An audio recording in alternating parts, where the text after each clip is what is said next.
जैसा कि आप लोग जानते हैं कि हर साल देश के फाइनेंस मिनिस्टर द्वारा एक बजट पेश किया जाता है जनता के सामने, और उस बजट का असर सीधे तौर पर देश के आम नागरिक के साथ साथ देश की अर्थव्यवस्था पर भी पड़ता है। तो इसलिए हर साल की तरह इस साल भी 2026 के लिए हमारे फाइनेंस मिनिस्टर निर्मला सीतारमण द्वारा रविवार को बजट पेश किया गया।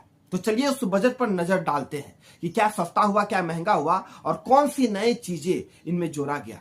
तो सबसे पहले नंबर पे है कि अब विदेश यात्रा के टूर पैकेज बुक करना सस्ता हो जाएगा, क्योंकि पहले 10 लाख रुपए तक के खर्च पर 5% और उससे ज्यादा पर 20% टैक्स लगता था, लेकिन इसे अब घटाकर सीधा 2% कर दिया गया है और इसमें रकम की कोई लिमिट भी नहीं है।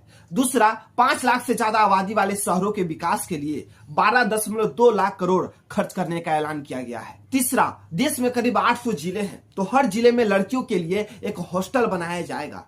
चौथा, देश में 3 आयुर्वेदिक एम्स खोले जाएंगे। पांचवा, डिफेंस बजट जो 2025 में 6.81 लाख करोड़ था, उसे बढ़ाकर 2026 के बजट में 7.85 लाख करोड़ कर दिया गया, यानी 15.2% की बढ़ोतरी। छठवां, शराब और सिगरेट पहले से महंगे हो जाएंगे, क्योंकि इन पर लगने वाले टैक्स को बढ़ा दिया गया है। सातवां, विदेश में पढ़ाई या इलाज के लिए साल में 10 लाख रुपए से ज्यादा भेजने पर 5% टैक्स को घटाकर 2% कर दिया गया है। आठवां, 17 कैंसर दवाओं पर लगने वाली कस्टम टैक्स को पूरी तरह खत्म कर दिया गया है, जिससे अब जानलेवा बीमारियों का इलाज सस्ता और आसान हो जाएगा।